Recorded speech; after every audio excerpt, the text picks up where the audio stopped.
श्री स्वामी समर्थ. तुम्हा सर्वांना गुढीपाडव्याच्या खूप खूप शुभेच्छा. आज गुढीपाडवा आहे आणि त्याचबरोबर आज मराठी वर्षाची शेवटची अमावस्या सुद्धा आहे. फाल्गुन अमावस्या ही उदय तिथीनुसार आज आहे. त्यामुळे आज संध्याकाळी आपल्याला गुढी उतरवल्यानंतर आपल्या घरावरून एक वस्तू ओवाळून टाकायची आहे, ज्यामुळे आपल्या घरातील सर्व नकारात्मकता नष्ट होईल आणि आपल्या घरामध्ये जे काही नजरदोष आहेत, इडापिडा आहेत, तर त्या सुद्धा संपून जातील. आपल्या कष्टांना नशिबाची साथ मिळावी म्हणून आपल्याला हा उपाय करायचा आहे. कधी कधी आपण खूप कष्ट करत असतो, परंतु त्या कष्टाला हवे तसे फळ मिळत नाही. बघा, या जगामध्ये कष्ट करण्याला कोणताही पर्याय नाही. कष्ट जे आहेत तर ते प्रत्येकाला करावे लागतात आणि प्रत्येक गोष्टीला मेहनत जी आहे तर ती घ्यावीच लागते, कारण फुकट असे या जगामध्ये काहीही मिळत नाही. परंतु आपण खूप कष्ट करत आहे तरीसुद्धा आपल्याला त्याचे फळ मिळत नाही. घरामध्ये पैसा येत नाही किंवा आलेला पैसा टिकत नाही, मुले ऐकत नाहीत, तर तुम्ही हा उपाय जो आहे तर तो करू शकता. हा उपाय करण्यासाठी आपल्याला जास्त काही नाही, तर फक्त आपल्याला स्वतःचा थोडासा वेळ द्यायचा आहे. त्यामुळे हा उपाय करून पाहायला काहीही हरकत नाही. आता आपल्याला या दिवशी काय करायचं आहे, तर संध्याकाळी तिन्ही सांजेच्या वेळेला मीठ न घालता भात शिजवायचा आहे. आणि या भातासाठी आपण जे तांदूळ वापरणार आहोत तर ते सुद्धा आपल्याला धुवून घ्यायचे नाहीत, तर आपल्याला डायरेक्ट हे तांदूळ वापरायचे आहेत. आणि हा भात शिजल्यानंतर आपल्याला तो थंड होऊ द्यायचा आहे. यानंतर काय करायचं आहे, तर एका प्लेटमध्ये किंवा एका तामणामध्ये हा भात काढायचा आहे आणि त्यामध्ये आपल्याला आंबट असं दही घालायचं आहे आणि आपल्याला ते मिक्स करून घ्यायचं आहे. आणि आपल्या घराभोवती आपल्याला हा दही भात जो आहे तर तो शिंपडायचा आहे. बऱ्याच ठिकाणी बघा, गावाकडे हा जो उपाय आहे तर तो केला जातो आणि हा जो उपाय आहे तर तो खूप पूर्वीपासून चालत आलेला उपाय आहे. म्हणजे आपले जे वडिलोपार्जित लोक होते, आजी आजोबा, तर ते हा उपाय जे आहेत तर ते नक्की करायचे. त्यामुळे हा जो उपाय आहे तर तो अतिशय प्रभावी उपाय आहे. बऱ्याच वेळेला हा दही भाताचा उपाय जो आहे तर तो केला जातो आणि हा उपाय केल्यामुळे आपले जे काही वास्तुदोष आहेत तर ते सुद्धा नष्ट होत असतात. आणि आपण जेव्हा आपल्या घराभोवती हा दही भात शिंपडतो, तर यानंतर आपल्याला काय करायचं आहे, तर हातपाय धुवूनच घरात यायचं आहे. त्यामुळे आपल्याला हा उपाय करण्या अगोदरच एक बादलीभर पाणी आपल्याला घराबाहेर ठेवायचं आहे.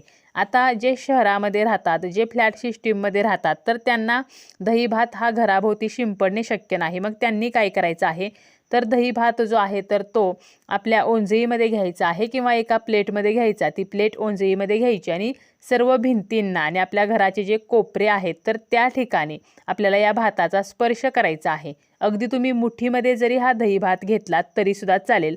आणि यानंतर काय करायचं आहे, सर्व कोपऱ्यांचा, सर्व भिंतींचा स्पर्श केल्यानंतर आपला जो मुख्य दरवाजा आहे तर त्याच्या बाहेर जायचं आहे तुम्हाला आणि आतील बाजूला तोंड करून उभं राहायचं आहे. आणि 7 वेळेला आपल्याला हा दही भात ओवाळून घ्यायचा आहे आणि बाहेर जाऊन कोणीही ओलांडणार नाही, तर अशा जागेवरती आपल्याला हा टाकायचा आहे. एखाद्या झाडाखाली जरी तुम्ही टाकला तरीसुद्धा चालेल.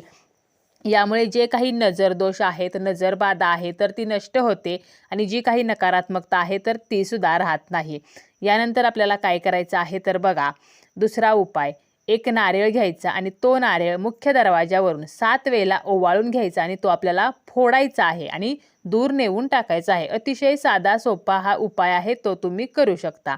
यानंतर तुम्हाला काय करायचं आहे, तर लाल वाळलेल्या ज्या मिरच्या आहेत तर त्या घ्यायच्या आहेत. देठासह या मिरच्या घ्यायच्या आहेत.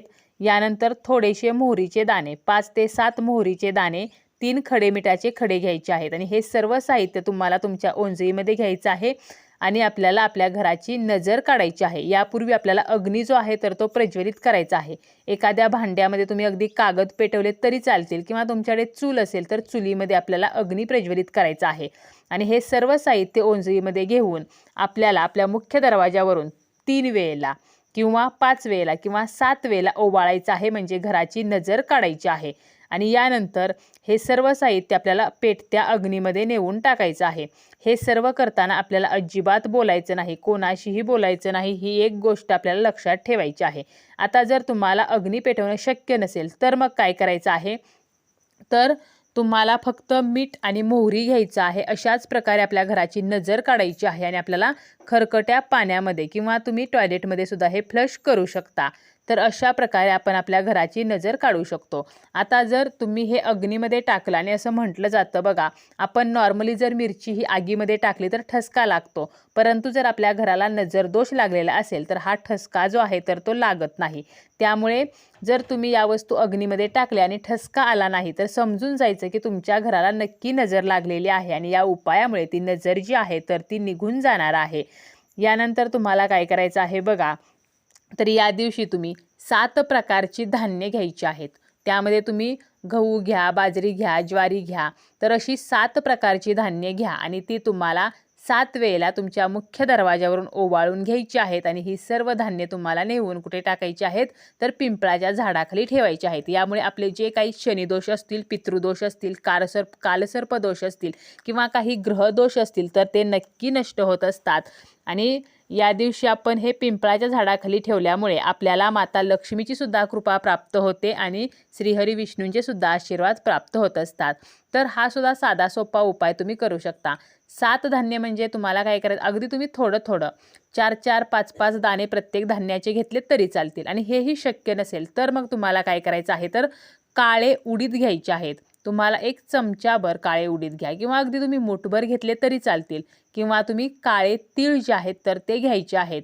आणि हे जे आहे तर हे आपल्याला आपल्या घरावरून ओवाळून घ्यायचं आहे, म्हणजे मुख्य दरवाजावरून आपल्याला ओवाळून घ्यायचं आहे. आणि यानंतर बाहेर जाऊन तुम्हाला चौक असेल तर त्या ठिकाणी किंवा थोडंसं तुमच्या घरापासून दूर जायचं आहे आणि हे जे धान्य आहे तर ते फेकून द्यायचं आहे.